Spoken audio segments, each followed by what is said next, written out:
Tu vas halluciner, mais là, pendant que tu lis ça, ton putain de cerveau est en train d'effacer activement tes souvenirs et tu peux même pas contrôler ça ni l'arrêter, connard. Chaque putain de nuit, quand tu pionces, des cellules spéciales dans ton ciboulot bouffent littéralement tes synapses, ces connexions neuronales où sont stockés tes souvenirs de la journée. C'est pas un putain de bug, c'est carrément une fonction voulue.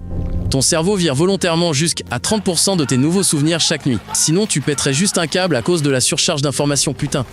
Les scientifiques appellent ces cellules tueuses la microglie et elles bossent comme des balayeurs dans un bureau. Elles viennent la nuit pour tout virer ce qui est inutile. Sauf que c'est elles qui décident ce qui est inutile, pas toi, enfoiré. Le plus dingue, c'est que ces cellules s'activent pendant le sommeil profond. C'est là que t'es le plus vulnérable, espèce de con. Elles digèrent littéralement des bouts de tes connexions neuronales, transformant tout ça en nutriments. Ton cerveau pèse environ 1400 grammes, là, à l'heure qu'il est. Mais s'il gardait toutes tes mémoires d'enfance au complet, il lui faudrait 10 fois plus de neurones. Et ta gueule serait grosse comme une putain de pastèque. Putain, mais sérieux les gars, l'oubli, c'est pas une putain de faiblesse de la mémoire. C'est un mécanisme carrément essentiel, sans lequel tu pourrais même pas prendre de décision ni fonctionner correctement. Imagine 2 secondes si tu te souvenais de chaque putain de seconde de ta vie, chaque odeur, chaque son, chaque contact. Ton cerveau, il pèterait un câble et planterait comme un vieux PC dont le disque est blindé de conneries. Il existe une condition réelle, l'hyperthymésie, où tu te souviens de chaque putain de jour de ta vie, avec tous les détails. Et devine quoi? Ces gens-là, ils ont beaucoup plus de dépression et d'anxiété que la moyenne des mortels. Jill Price, une meuf à la mémoire parfaite, racontait qu'elle se souvenait de chaque putain d'humiliation, chaque moment gênant, chaque honte de son enfance. Tout ça comme si sac était hier. Une vraie putain de torture. Ton cerveau, il zappe les souvenirs selon leur importance, tu piges? Moins un truc t'a fait vibrer, plus vite il dégage de ta tête. C'est pour ça que tu te rappelles nickel de ton premier baiser, mais t'as aucune idée de ce que t'as bouffé il y a 7 jours. Les neurobiologistes, ces tarés, ils ont découvert que le cerveau bosse grave pour oublier. Il dépense de l'aile, énergie de malade pour effacer les souvenirs. C'est pas un truc qui s'estompe pépère, non, c'est une putain de destruction ciblée, bordel. Putain, c'est ouf de ouf, mais la plus grosse purge de souvenirs se passe pendant le sommeil paradoxal. C'est le moment où tes yeux gigotent sous tes paupières et que tu te tapes des putains de rêves. C'est là que la microglie devient ultra active et commence à défoncer littéralement des bouts de synapses.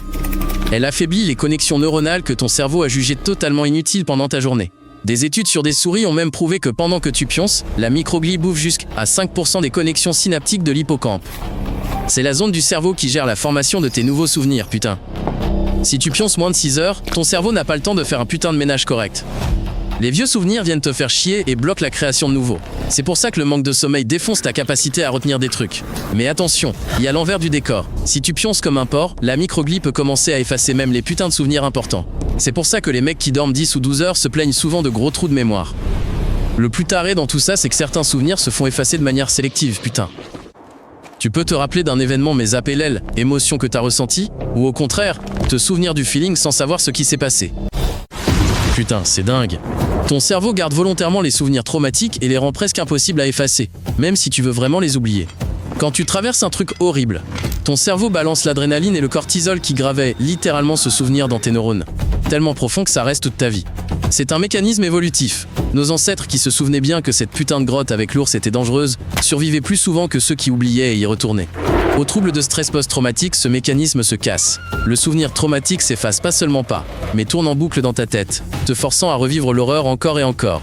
Les chercheurs essaient de développer un médicament qui effacerait les souvenirs traumatiques en agissant sur la protéine qui les fixe. Mais jusqu'à maintenant, c'est que des murs. Le pire, c'est que ton cerveau peut créer des faux souvenirs traumatiques, des événements qui ont jamais eu lieu mais qui te semblent réels et qui te foutent une vraie peur et panique. Putain, c'est fou, mais tu peux vraiment contrôler quels souvenirs restent et lesquels se barrent en utilisant des techniques simples qui piègent ton cerveau. Si tu veux retenir quelque chose longtemps, faut artificiellement lui donner du poids émotionnel. Relie l'info à un truc drôle, choquant ou perso, et ton cerveau la marquera comme importante.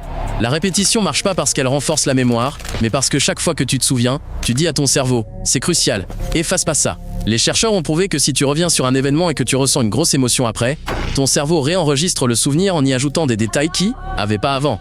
Tes souvenirs d'enfance, c'est 50% du flanc. Parce que chaque fois que tu les repasses, ton cerveau les change un peu, en ajoutant ce que t'as vu en photo ou entendu dire par tes parents. Le truc le plus chelou pour préserver un souvenir, c'est d'en parler à quelqu'un dans les 24 heures. Parce que ça force ton cerveau à passer l'info plusieurs fois et renforcer les connexions avant que la microglie arrive.